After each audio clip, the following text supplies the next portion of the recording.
భారత సంతతికి చెందిన నాసా వ్యోమగామి సునీత విలియమ్స్ 9 నెలల తర్వాత భూమికి తిరిగి వస్తున్నారు. Astronaut Sunita William, Butch Wilmore సుమారు 9 నెలల పాటు అంతరిక్ష కేంద్రంలోనే గడిపారు. భారత కాలమానం ప్రకారం రేపు తెల్లవారుజామున 3:20 టీం భూమిపైకి చేరుకుంటారు. ఇక ఇన్నేళ్ల ఎదురు చూపు తర్వాత వేల మైళ్ల దూరం నుంచి వస్తున్న సునీత టీం తమ మిషన్ ను విజయవంతంగా ముగించాలని యావత్ ప్రపంచం ఆకాంక్షిస్తోంది.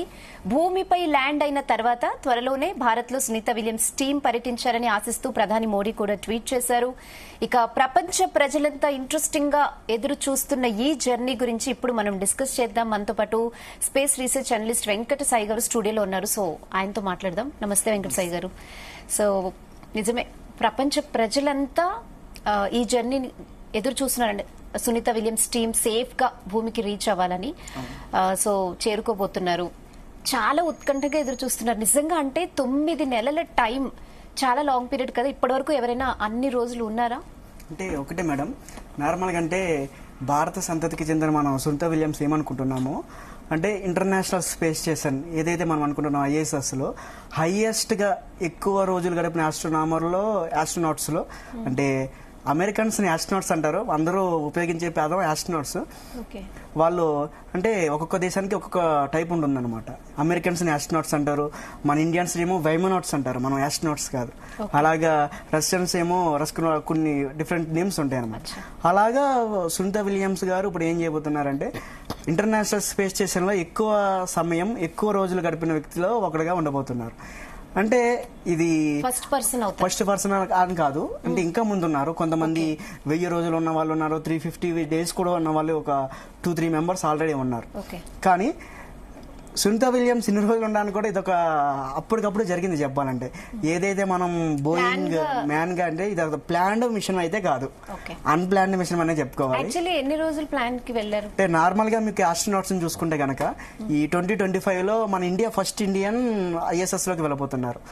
నార్మల్ గా ఏ కంట్రీ అయినా సరే ఎవరినైనా ఆస్ట్రోనాట్స్ ప్రిపేర్ చేసి స్పేస్ లోకి పంపాలంటే 7 to 14 days ఒక డ్యూరేషన్ గా పెట్టుకుంటారు. ఇంటర్నేషనల్ కొలాబరేషన్ గా ఎవరైతే ఇంటర్నేషనల్ స్పేస్ స్టేషన్ లో ఉన్న మాడ్యూల్స్ లో ఉన్న కొలాబరేషన్ కంట్రీస్ తో వేరే దేశం వాళ్ళు టైఅప్ అయ్యి దాదాపు 100s ఆఫ్ ఆస్ట్రోనాట్స్ వాళ్ళకి వెళ్తారు. అందులో వాళ్ళు వెళ్ళేది 7 to 14 days మాత్రమే వెళ్తారు. అదే విధంగా సునీత విలియమ్స్ అండ్ ఈ తన కో ఆస్ట్రోనాట్ ఎవరైతే ఉన్నారో బోయింగ్ ఒక స్పేస్ క్రాఫ్ట్ తో డాక్ అయ్యి ఇంటర్నేషనల్ స్పేస్ స్టేషన్ వెళ్ళిన తర్వాత కూడా వాళ్ళకు కూడా కొంత లిమిట్ టైం ఇచ్చారు. కానీ అక్కడ ఆ బోయింగ్ ఏదైతే ఉందో ఆ స్పేస్ క్రాఫ్ట్ బోయింగ్ C7 అని ఒక నేమ్ ఉంటుంది. ఆ బోయింగ్ ట్రస్టర్స్ ఫెయిల్ అవడం, కొన్ని నాజిల్స్ క్లోజ్ అవడం వల్ల ఒక అన్ప్లాన్డ్ మిషన్ గా సునీత విలియమ్స్ గారు 9 నెలల పాటు, అది కూడా అనుకోని పరిస్థితుల్లో 9 నెలల పాటు సునీత విలియమ్స్ గారు ఇంటర్నేషనల్ స్పేస్ స్టేషన్ లో ఉండాల్సి వచ్చింది. ఓకే, అంటే ఇప్పుడు మనం చూస్తే సునీత విలియమ్స్ గురించి మినిట్ టు మినిట్ సోషల్ మీడియాలో అప్డేట్స్ ఒకప్పుడు ఇంత లేదు. ఇప్పుడు ప్రతి ఒక్కరూ నిజంగా చాలా ఎదురు చూస్తున్నారు. అదే మనం కల్పన చావ్లా టైం చూసుకుంటే కనుక తను జస్ట్ ఒక 7 seconds ఉంటే భూమికి రీచ్ అయిపోయేవారు. బట్ అన్ఫార్చునేట్లీ అలా జరిగింది. అప్పుడు ఇంత నాలెడ్జ్ కూడా లేదు, జనాలు కూడా ఇంత డిస్కస్ చేయలేదు. కానీ ఇప్పుడు సిచ్యువేషన్ డిఫరెంట్ గా ఉంది. సో అప్పుడు అసలు ఏం జరిగింది కల్పన చావ్లా టైంలో? ఇప్పుడు మనం సేఫేనా అంటే ఏం చెప్తారు? మీరు ఇప్పుడు అన్నారు ప్రపంచం మొత్తం ప్రజలందరూ కూడా దీనికి ఫోకస్ గా చూస్తున్నారని.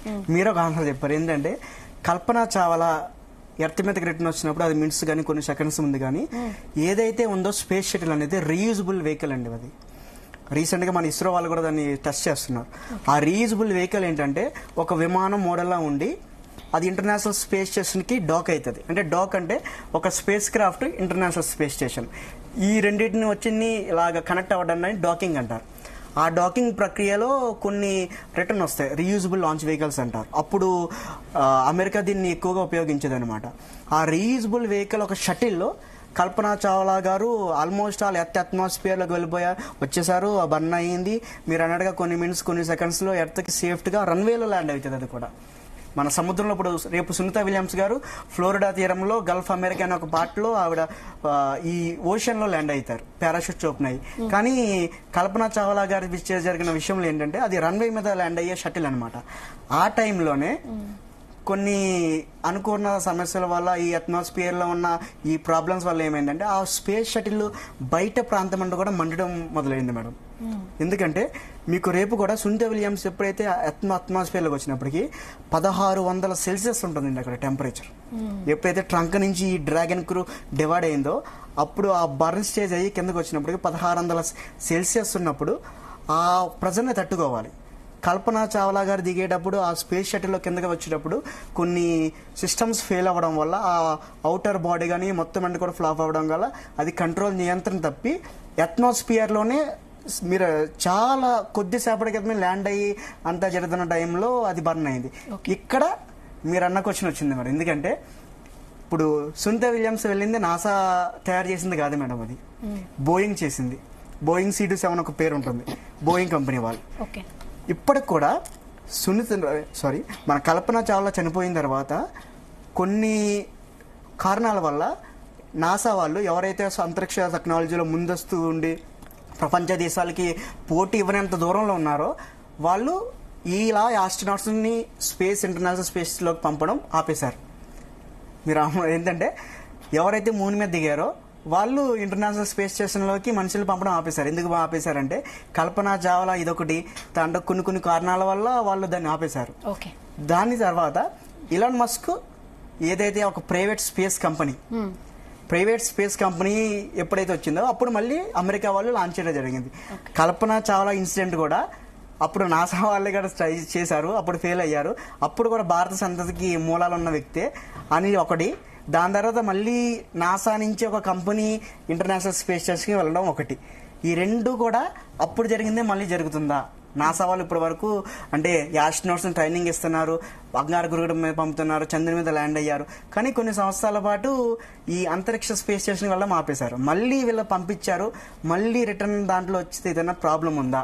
అది కూడా మన భారత సంతతి సునీత విలియమ్స్ ఆ పేర్లోనే మనకు తెలుస్తుంది. దానివల్ల ప్రపంచవ్యాప్తంగా ఎక్కువగా ఇండియన్స్ లో ఒక క్యూరియాసిటీ అనేది నెలకొంది. అంటే ఎప్పుడూ రావాల్సింది మీరు చెప్పినట్టు, ఎక్కువ రోజులు ఉండాల్సిన ప్లాన్ కాదు, ఏం కాదు. ఎందుకు లేట్ అయిందంటే ఏం చెప్తారు మేజర్ రీజన్? అంటే మేజర్ రీజన్ ఒకటి మేడం, ఒకటి ఏంటంటే ఇప్పుడు నార్మల్ గా అంతర్జాతీయ స్పేస్ స్టేషన్ లోకి పంపేవి ఏంటంటే ఇంతకుముందు రష్యా కన్నా ముందు అమెరికా బాగా సక్సెస్ఫుల్. దాని తర్వాత మన కల్పన చాలా ఇన్సిడెంట్స్ ఇవన్నీ జరగడం వల్ల రష్యా సూయిజ్ మిషన్ సక్సెస్ఫుల్ గా డాక్ చేసి వాళ్ళని వెనక్కి తీసుకొస్తుంది. ఎప్పుడైతే మనకి ప్రైవేట్ స్పేస్ అంటే నేను అలా అనట్లేదు, ప్రైవేట్ కంపెనీలు కూడా రావాలి, చాలా మంది యువత కూడా ఇందులోకి రావాలి. కానీ ఏంటంటే ఈ ప్లాన్కి ఎక్కువ రోజులు ఉండడానికి కారణం ఏంటంటే మొదటిసారిగా బోయింగ్ వాళ్ళు ఇంతకు ముందు కూడా ఈ స్పేస్ క్రాఫ్ట్ ఉంటుంది కదా మేడం, మీకు రాకెట్ ఉంటుంది, రాకెట్ పైన స్పేస్ క్రాఫ్ట్ ఉంటుంది, అందులో మనుషులు ఉంటారు, యాస్ట్రోనాట్స్ ఉంటారు. వాళ్ళని ఇంటర్నేషనల్ స్పేస్ స్టేషన్కి డాక్ చేస్తారు. అలా డాక్ చేసేదాన్ని బోయింగ్ వాళ్ళు తీసుకున్నారు. బోయింగ్ క్రూ అది మేడం, బోయింగ్ మీకు విమాన సంస్థల్లో బాగా పేరున్న బోయింగ్ దాన్ని తయారు చేసింది. ఆల్రెడీ మనుషుల కన్నా ముందు కొంతమంది కొన్ని టెస్టులు కూడా చేసింది, అలాగే వెనక్కి రిటర్న్ గా బాగానే వచ్చింది. కానీ ఈ ప్రైవేట్ సంస్థ మొట్టమొదటిగా ఈ సునీత విలియమ్స్ వెళ్ళడం వల్ల ఏమైందంటే సక్సెస్ఫుల్ గా ఇంటర్నేషనల్ స్పేస్ స్టేషన్కి వెళ్ళింది, డాక్ చేసింది, ఆ హ్యాచ్ క్లోజ్ చేసి వీళ్ళ లోన కూడా వెళ్ళారు, అంతా బాగానే ఉన్న టైంలో ఏమైందంటే అక్కడ ఒక సంఘటన జరిగింది. ఏంటంటే ట్రస్టర్స్ ఉంటాయి మేడం, మీకు నార్మల్గా ఇప్పుడు మనం కార్ కానీ బైక్ కానీ ఏదైనా చేస్తే కనుక మనకి ఎనర్జీ కావాలి, ఎనర్జీ ఉంటేనే ముందుకు వెళ్తుంది. అది మీకు మనకి కార్లో పెట్రోల్ వేస్తేనే ముందుకు ఫ్యూల్ కావాలి. అలాగే ఒక స్పేస్ క్రాఫ్ట్ ని ఇంటర్నేషనల్ స్పేస్ స్టేషన్ నుంచి అన్డాక్ అయిన తర్వాత అది దూరం జరిగిన తర్వాత దాని హ్యాచ్ ని రిలీజ్ చేసి ఎర్త్ డిఆర్బిట్ రావాలి మరి. ఇలాగా ఒక అనుకున్న పాత్ ఉంటుంది వాళ్ళది, ఒక పెరాబిలిక్ కానీ వాళ్ళ ఒక సైంటిస్ట్ అయినా కూడా ఒక పాత్ ని డిసైడ్ చేస్తారు. ఆ పాత్ లోకి ఎప్పుడైతే మన ఈ క్రూని తీసుకురావాలి, ఆ క్రూని తీసుకొచ్చే ఈ ట్రస్టర్స్ ఏమైతే ఉన్నాయో అవి ఫెయిల్ అయ్యాయి మేడం. బర్న్ అవ్వడం కానీ, కొన్ని క్లోజ్ అవ్వడం కానీ, బోయింగ్ వాళ్ళవి. దానివల్ల సునీత విలియమ్స్ అనే మన ఆవిడ అక్కడ ఉండిపోవడం, హఠాత్తుగా ఉండిపోవడం వచ్చింది. దాని తర్వాత చాలా పరిణామాలు జరిగినాయి. యుఎస్ ఎలక్షన్ అదే ఇయర్లో రావడం వచ్చింది. మేము తీసుకొస్తాం, ట్రంప్ కూడా నేను గెలిచిన తర్వాత ఖచ్చితంగా నేను సునీత విలియమ్స్ని తీసుకొస్తాం అనుకున్నారు. కానీ ఇది జూన్ 2024 ఎప్పుడైతే ఆవిడ జూన్లో ఎప్పుడైతే లాంచ్ అయ్యారో అప్పుడు రాకముందే ఆవిడ అక్టోబర్లో తీసుకురావడానికి ఒక ప్రయత్నం జరిగింది మేడం. అప్పుడు బైడెన్ ఉన్నప్పుడే నార్మల్గా ఈ బోయింగ్ కానీ స్పేస్ ఎక్స్ కానీ అప్పటికే ఒక ఒప్పందం కుదుర్చుకున్నారు. కానీ కొన్ని కారణాల వల్ల అది లాంచ్ అయ్యే టైంలో స్పేస్ ఎక్స్ యొక్క ఈ క్రూ అనేది ఆగిపోయింది అనమాట. దాని తర్వాత అక్కడ జరిగిన కొన్ని పరిణామాల వల్ల రీసెంట్ గా 2 days back space X Falcon heavy rocket తోటి ఒక ప్రైవేట్ కంపెనీ ఎలాన్ మస్క్, ప్రపంచంలోనే అత్యంత కుబేరుడైన ఎలాన్ మస్క్ కంపెనీ ద్వారా ఒక స్పేస్ డ్రాగన్ క్రూ 10 అని పంపి దాని నుంచి మనం వెనక్కి తీసుకురావడానికి అయింది. Main problem Sunita Williams space station ఉండిపోవడానికి వాళ్ళు వెళ్ళిన స్పేస్ క్రాఫ్ట్ ఏదైతే ఉందో అందులో ఏర్పడిన టెక్నికల్ ఇష్యూస్, దాన్ని టెక్నికల్ స్నాగ్ అంటారు.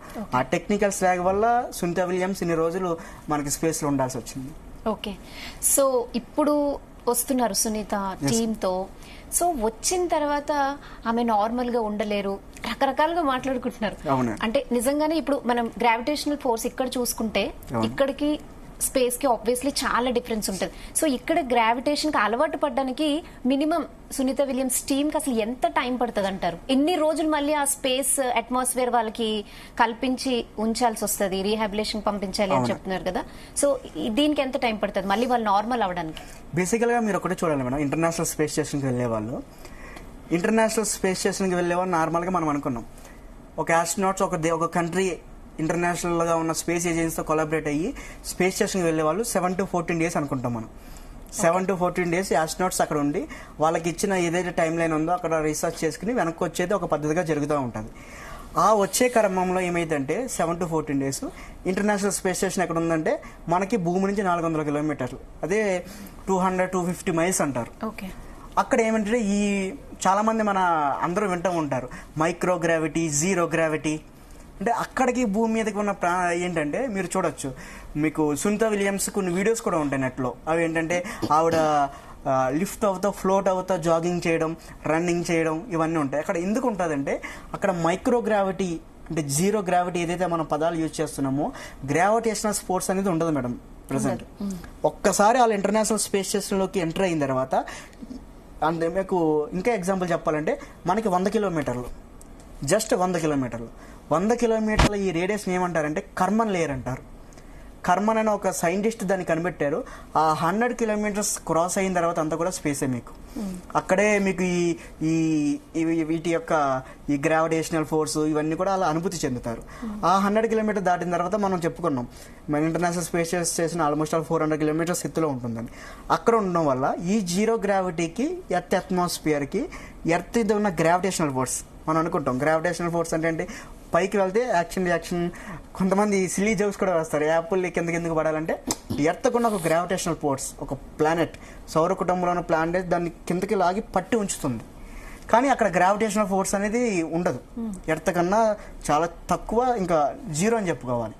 అటువంటి సిచ్యువేషన్లో ఒక ఆస్ట్రోనాట్స్ కానీ హ్యూమన్ బీయింగ్ కానీ ఏమైందంటే ఎప్పుడైతే మనం ఈ ఎర్త్ మీద ఈ గ్రావిటేషనల్ ఫోర్స్కి ఇక్కడ ఉన్న అలవాట్లు ఎప్పుడైతే మనం అలవాటు పడతామో గ్రావిటేషనల్ ఫోర్స్కి వెళ్ళినప్పుడు కూడా మీకు డైరెక్ట్గా వెళ్ళరు మేడం వాళ్ళు. ఇప్పుడైతే మీకు బ్లూ ఆరిజిన్ మన వర్జిన్ గెలాక్టిక్ అని ఒక సంస్థ ఉంది, శిరీష బండ్లా పేరు వినే ఉంటారు 2 years బ్యాక్. శిరీష బండ్లా వీళ్ళందరూ ఏం చేశారంటే మీరు ఆస్ట్రోనాట్ అవ్వక్కర్లేదు స్పేస్ లోకి వెళ్ళాలంటే, blue origin and virgin galactic మీరు కొంత అమౌంట్ వాళ్ళకి చెందిస్తే వాళ్ళకి ఇచ్చేస్తే కనుక అలా ఫీలింగ్ వాళ్ళు చూపిస్తారు. మైక్రో గ్రావిటీ అక్కడ దాకా తీసుకువెళ్ళి వెనక్కి తీసుకొస్తారు. కానీ ఇంటర్నేషనల్ స్పేస్ స్టేషన్ కి వెళ్ళేటప్పుడు మాత్రం ఈ ఆస్ట్రోనాట్స్ ఎవరైతే ఉన్నారో, ఎవరైతే వెళ్ళబోతున్నారో, శాస్త్రవేత్తలు, రీసెర్చర్స్ వీళ్ళందరికీ కూడా ఒక 6 months 7 months అలాగే ఒక టైం లైన్ పెట్టుకుని వాళ్ళకి ట్రైనింగ్ ఉంటుందండి. ఆ ట్రైనింగ్ ఎలా ఉంటుందంటే వాళ్ళకి వాటర్ ఉంటుంది, వాటర్ లో స్పేస్ షూట్ వేసి మీకు నాసా ఒక జెట్ ప్రొపల్షన్ ల్యాబొరేటరీ వీడియోస్ కూడా ఉంటాయి. స్పేస్ షూట్ వేసి వాళ్ళని వాటర్లోకి దింపుతారు. వాటర్లోకి ఎందుకు దింపుతారంటే అక్కడ హై ప్రెజర్ ఉంటుంది. ఆ హై ప్రెజర్ లో వీళ్ళు ఎలాగ ఆస్ట్రోనాట్స్ షూట్ వేసి వాళ్ళని హై ప్రెజర్ వాటర్లోకి తీసుకొచ్చి చూపిస్తారు. ఎందుకు చూపిస్తారంటే ఇంటర్నేషనల్ స్పేస్ స్టేషన్ బయట మీకు హై షూట్ వేసుకునే వస్తారు, బయటకు వచ్చే షూట్ వేరు, లోన్ వేసుకునే షూట్ వేరు. ఇటువంటి కొన్ని ఆ ట్రైనింగ్ సెషన్స్ అన్ని కూడా ఇక్కడ వాళ్ళకి కొన్ని రోజుల పాటు, కొన్ని నెలల పాటు అలవాటు చేసి అక్కడికి పంపుతారు. అక్కడ పంపడం వల్ల ఏమైందంటే ఈ మజిల్స్ ఎక్కువ ఆస్ట్రోనాట్స్కి ఏమిటంటే ఈ మజిల్స్ బోన్స్ లో అనేది వాళ్ళకి చాలా ఎఫెక్ట్ ఉంటుందండి. మీకు ఎర్త్ మీదకి వచ్చిన తర్వాత కూడా 7 to 14 days అనుకున్నాం మనం. ఆ 7 to 14 days నార్మల్ గా ఉన్న ఆస్ట్రోనాట్స్ కూడా స్ట్రెచెస్ మీద తీసుకొస్తారండి వాళ్ళు. మీకు ఫ్లోరిడా మీద మీకు ఎర్లీ మార్నింగ్ ఒక స్పేస్ క్రాఫ్ట్ కింద పడుతుంది. కింద పడినప్పుడు ఏమైందంటే ఆ పారాషూట్ నుంచి ఆ పారాషూట్ నుంచి కింద పడిన తర్వాత ఆ ఆస్ట్రోనాట్స్ ని తీసుకొచ్చాక వాళ్ళని నడిపించరు, తీసుకురా స్ట్రక్చర్స్ మీద తీసుకొచ్చి కూర్చోబెడతారు. ఎందుకంటే అక్కడ ఉన్న అట్మాస్ఫియర్ కి ఇక్కడ ఉన్న అట్మాస్ఫియర్ కి జీరో గ్రావిటీకి గ్రావిటేషనల్ ఫోర్స్ ఉన్న దాని మీద కొన్ని ఉంటాయి. వీళ్ళకి కూడా 3 phases ఉంటాయండి. ఆ ఏ క్యాప్సుల్ అయితే ఉందో ఆ క్యాప్సుల్ నుంచి ఆస్ట్రోనాట్ తీసుకురావడం స్ట్రక్చర్స్ మీద ఒకటి. దాని తర్వాత వాళ్ళకి కొన్ని రోజులు ఏంటంటే స్పేస్ అండ్ గ్రావిటేషనల్, అక్కడ అట్మాస్ఫియర్ ఇక్కడ అట్మాస్ఫియర్, ఆ రెండిటికి కంబైన్ చేసిన వాటిలో కొన్ని వాటిలో వాళ్ళని ఒక 1 week అలా ఉంచుతారు. అలా ఉంచి కొద్దిగా వాళ్ళు బయటికి రావడానికి ప్రయత్నిస్తారన్నమాట. సో మినిమం 7 to 14 days అయితే ఖచ్చితంగా వీక్స్ పడుతుంది మేడం. మీకు 1 నెల వరకు కూడా ఆ అనుభూతి నుంచి వాళ్ళు రాలేరు. ఇంకా 9 నెలలు అయితే వీళ్ళిద్దరూ ఉన్నారు కాబట్టి జస్ట్ వెయిట్ అండ్ సీ ఇక్కడ ఎంతవరకు అవుతారో అనేది. ఇప్పటికే మనం నాసా కూడా కొన్ని రిలీజ్ చేసింది. సునీత విలియమ్స్ యొక్క వెయిట్ తగ్గింది, బోన్స్ లో ప్రాబ్లం ఉంది, దాని తర్వాత కొన్ని హెల్త్ ఇష్యూస్ కూడా వచ్చాయని కూడా చేశారు. సో వచ్చిన ఫ్యామిలీ మెంబర్స్ ని కలవడం అంతా ఉంటుందా? అంటే జస్ట్ అంటే మీకు ఫ్లోరిడాలో ల్యాండ్ అయిన తర్వాత నార్మల్ గానే తీసుకొస్తారు, అక్కడ ఫ్యామిలీ మెంబర్స్ ని కలుస్తారు, అంత అవుతుంది. కానీ కొన్ని రోజులు మాత్రం నాసా జెట్ ప్రొపల్షన్ ల్యాబొరేటరీస్ కానీ వాళ్ళకున్న రీసెర్చ్ ఇన్స్టిట్యూషన్ వాళ్ళ అబ్జర్వేషన్ లో అనేది మాత్రం ఖచ్చితంగా ఉంటాయి. అబ్జర్వేషన్ అయితే కొన్ని వీక్స్ లేదా మంత్స్ కూడా ఉండొచ్చు. ఓకే. సో తర్వాత ఇప్పుడు మనం జనరల్ గా ఇప్పుడు ఇది సోషల్ మీడియాలో ప్రతి ఒక్కరు దీన్ని ఫాలో అవుతున్నారు, ట్రెండింగ్ కూడా అవుతుంది. మనం గూగుల్లో చూసిన సునీత విలియమ్స్ పేరు ట్రెండ్ అవుతుంది. సో అన్ని తెలుసుకుందాం అనుకుంటున్నారు. ఆబ్వియస్లీ ఇప్పుడు జనరల్ గా జాబ్స్ అనగానే యువత ఏంటంటే వాళ్ళకి ఎంత శాలరీ ఉంటుందని మాట్లాడుకుంటూ ఉంటారు. సో మరి సునీత విలియమ్స్ లాంటి ఆస్ట్రోనాట్ కి ఇన్ని రోజులు 9 months అక్కడ స్పేస్ లో గడిపి మళ్ళీ భూమికి వస్తున్నారు, చాలా రిస్క్ తీసుకున్నారు లైఫ్ లో. వీళ్ళకి ఎలా ఉంటాయంటారు? ఎందుకంటే యువత ఇది బాగా తెలుసుకోవాలని అనుకుంటున్న విషయం శాలరీస్. అంటే ఒకటి మేడం, నార్మల్ గా అంటే బీటెక్ కంప్లీట్ అయినా డిగ్రీ కంప్లీట్ అయినంటే వాళ్ళు అనుకుంటారు ఏంటంటే 12 LPA 13 LPA 14 LPA 42 LPA కూడా వస్తుంది, అంటే నార్మల్గా ఉంటుంది. కానీ సునీత విలియమ్స్ కూడా అంటే నార్మల్గా అక్కడ చేరినప్పుడు కూడా ఆవిడ ఇండియన్ ఎయిర్ ఫోర్స్ లో అమెరికన్ ఎయిర్ ఫోర్స్ కానీ దానికి సంబంధించిన సెక్షన్ తీసుకుని ఒక ప్యాషన్ మీద వస్తారు మేడం. నార్మల్ గా ఇప్పుడు మీరు యువత అన్నారు, అంతెందుకు మన హైదరాబాద్ ఉంది, మన హైదరాబాద్ తెలంగాణలో ఒక ప్రౌడ్ మూమెంట్ ఏంటంటే మొత్తం ఇండియాలోనే ఫస్ట్ ప్రైవేట్ రాకెట్ మనమే లాంచ్ చేసాం. స్కై రూట్ వాళ్ళు ఒక షార్ట్ రేంజ్ రాకెట్ ని మనమే లాంచ్ చేసాం.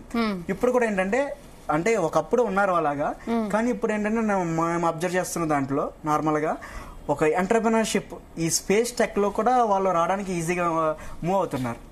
నేను ఆదిత్య యూనివర్సిటీలో చదివినప్పుడు మేము ఒక బెలూన్ శాటిలైట్ లాంచ్ చేసాం మేడం. మీకు ఒక చిన్న ఉదాహరణ చెప్పాలంటే, మేము బెలూన్ శాటిలైట్ లాంచ్ చేసినప్పుడు ఎవరు మమ్మల్ని పట్టించుకోవాలి.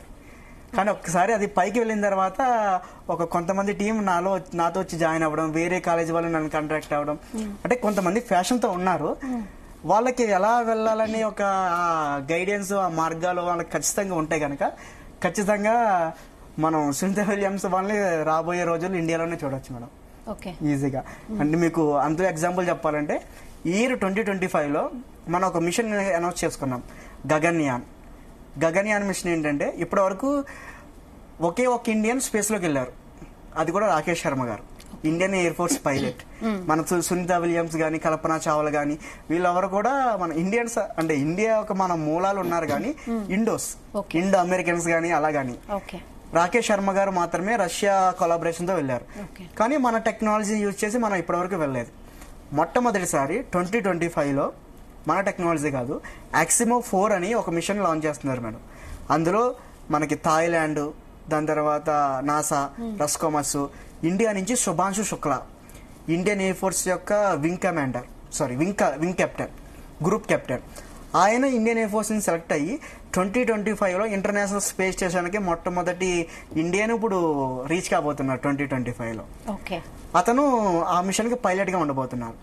అతను మళ్ళీ రిటర్న్ వచ్చిన తర్వాత మనం ఏదైతే ఇండియా ఒక ప్రెస్టీజియస్ ప్రాజెక్ట్ అంటే 4 ఇండియన్ ఎయిర్ ఫోర్స్ పైలట్స్ ని ఒక వారం రోజుల పాటు ఈ ఎర్త్ లోయర్ ఆర్బిట్ ఏదైతే ఉందో దాని చుట్టూ తిప్పి ఇండియా రాకెట్ తోటి, ఇండియా క్యాప్సూల్ తోటి దాన్ని లాంచ్ చేసి బే ఆఫ్ బెంగాల్ లేదా అరేబియన్ సీ అక్కడ ఒక వారం రోజులు తిప్పి వాళ్ళని అక్కడ స్ప్లాష్ డౌన్ అంటే కిందకి పారాషూట్ తో తీసుకురావడం అనేది ఇండియాకు మెయిన్ టార్గెట్. అందులో భాగంగా శుభాంశు శుక్లా అనే అతను ఇండియా నుంచి 2025 లోనే అతి కొద్ది రోజుల్లో వెళ్ళబోతున్నారు. అలా అప్పుడు దాన్ని బేసిక్ గా తీసుకుని చాలా మంది ప్రైవేట్ ప్లేయర్స్, అంటే అమెరికాకి అయితే ఒక స్పేస్ ఎక్స్ ఉంది, నన్ను అడిగితే ఇండియాకి చాలా స్పేస్ ఎక్స్ కావాలి. మనకున్న నీడ్ కానీ ప్రపంచంలో ఈ స్పేస్ యొక్క టెక్నాలజీని మనం ధీటుగా ఎదుర్కోవాలంటే కనుక భవిష్యత్తులో స్పేస్ టూరిజం కానీ అక్కడ వివిధ అది మూన్స్ మీద కానీ లేదా ప్లానెట్స్ మీద కానీ, మీకు ఇలాన్ మస్క్ కూడా ఒక ప్రాజెక్ట్ అనౌన్స్ చేశాడు, మార్స్ ప్లానెట్. నేను పుట్టడం అయితే భూమి మీద పుట్టాను, నేను చనిపోవడం మార్స్ మీద చనిపోతాను, నా డెడ్ బాడీ మార్స్ మీద ఉంటాను అంటాడు ఇలాన్ మస్క్. అటువంటి ప్రయోగాలు మనం చేయాలంటే యువత కూడా ఇందులోకి రావాలి. అది జరుగుతుందని నేను అనుకుంటున్నా. అంటే చాలా వస్తున్నాయి, మీకు క్యూబ్ సాటిలైట్స్ అని, ఈ షార్ట్ రేంజ్ రాకెట్స్ అని కంపెనీస్ కూడా రాబోతున్నాయి. మీరు స్పేస్ రీసెర్చ్ అనలిస్ట్ గా ఉన్నారు, చాలా మంది స్టూడెంట్స్ మీరు కలుస్తూ ఉంటారు. సో వాళ్ళ ఎంతూజియాజం అది మీకు తెలుస్తుందా? నిజంగానే యువత దీని మీద ఇంట్రెస్ట్ చూపిస్తున్నట్టు అనిపిస్తుందా? ఎందుకంటే ప్రాజెక్ట్స్ గురించి అని వస్తూ ఉంటారు కదా. అవును మేడం, అవును. అంటే బేసికలీ మేము ప్రతి ఇయర్ కూడా, అంటే నాసా వాళ్ళు ఏం చేస్తారంటే నాసా స్పేస్ యాప్స్ అని ఒకటి ఉంటుంది మేడం. నాసా స్పేస్ యాప్స్ ఒక ఛాలెంజ్ ఉంటుంది, అందులో నేను మెంటర్గా ఉన్నా. నేషనల్గా టెక్నికల్గా ఇండియాలో నేషనల్ టెక్నికల్గా ఉంటే అందులో కొన్ని ప్రాజెక్ట్స్ వస్తాయి మేడం. వాళ్ళకు కొన్ని ఏంటంటే కొన్ని ప్రాబ్లమ్ స్టేట్మెంట్ చేస్తారు. ఓకే, ఇప్పుడు స్పేస్లోకి వెళ్ళినప్పుడు అక్కడ ఆస్ట్రోనాట్స్ అక్కడ ఫీల్ ఎలా ఉంటుంది, వాళ్ళ ఎక్స్పెరిమెంట్స్ ఎలా చేయాలి, స్పేస్ గేమింగ్ ఏంటి, ఇటువంటి హ్యాకథాన్లో మేము పార్టిసిపేట్ చేసినప్పుడు వాళ్ళు ఏంటంటే చాలా ఇంతజాజం చూపిస్తారు మనం. ఇక్కడ ఇలా ఉంటుందా, ఈ స్పేస్ ఉంటుందా, అంటే ఇక్కడ మనం నుంచుంటున్నాం, అక్కడ ఆస్ట్రోనాట్స్ కానీ ఎవరైనా కానీ ఇంటర్నేషనల్ స్పేస్ స్టేషన్లో కానీ వేరే గ్రహాలకు వెళ్ళినప్పుడు వాళ్ళు లిఫ్టింగ్లో ఉంటారా అనే దాని మీద వాళ్ళైతే చాలా క్యూరియాసిటీ చూపిస్తున్నారు. చాలా ఫండింగ్ కూడా దీనికి వస్తున్నాయి. ఆ క్యూరియాసిటీని మనం ఒక కరెక్ట్ వేలో మనం పెట్టగలిగితే కనుక మనకు పార్లమెంట్లో కూడా ఈ స్పేస్ టెక్నాలజీ, స్పేస్ స్టార్ట్అప్స్ కూడా కొంత ఫండ్ వీళ్ళు అంటే దానికి సంబంధించిన ఎంటర్‌ప్రెన్యూర్‌షిప్ కానీ వాటి యొక్క స్టార్ట్అప్స్ కానీ వాళ్ళు రిలీజ్ చేశారు. దాన్ని మనం కరెక్ట్గా స్టూడెంట్స్కి మనం ఒక వేలో వాళ్ళకి చెప్పగలిగితే కనుక ఖచ్చితంగా ఆ క్యూరియాసిటీస్ని మనం ఒక ఎగ్జిక్యూటివ్ ఎక్స్పెరిమెంట్ లోకి తీసుకురావగలం అనేది నా అభిప్రాయం. ఓకే, ఫైనల్ గా ఒక స్పేస్ రీసెర్చ్ అనలిస్ట్ గా ఏం చెప్పదలుచుకున్నారో వన్ లైన్. అంటే ఒకటే మేడం, రేపొద్దున 3:27 వాళ్ళు మనకి ఇచ్చిన టైం, ఆ టైంకి సునీత విలియమ్స్ ఒకవేళ క్షేమంగా తిరిగి వస్తే కనుక వన్ ఆఫ్ ద అంటే ఎక్కువ రోజులు గడిపిన వ్యక్తిని మనం చూస్తాం. ఈ రోజు మీరు అన్నట్టుగా ప్రధాని నరేంద్ర మోడీ గారు కూడా ఆవిడ్ని ఇండియాకి చేశారు. కానీ అదే స్ఫూర్తి తీసుకుని మనం కూడా చాలా మంది ఎవరైతే ఇండియాతో ఉన్నారో ఈ ఇండియా ఒక ఆస్ట్రోనాట్స్ గా తయారయ్యి వాళ్ళ స్పేస్ లోకి వెళ్ళి అక్కడి నుంచి, అంటే మనం రాకెట్స్ పంపితే పైకి చూడడం కాదు, అక్కడికి వెళ్ళి భూమిని చూడాలి. అప్పుడు ఒక కరెక్ట్ ఒక వాళ్ళ గోల్ ని అచీవ్మెంట్ అయ్యేదానికి మంచి ఛాన్సెస్ ఉంటాయని నేను అభిప్రాయం పడతాను.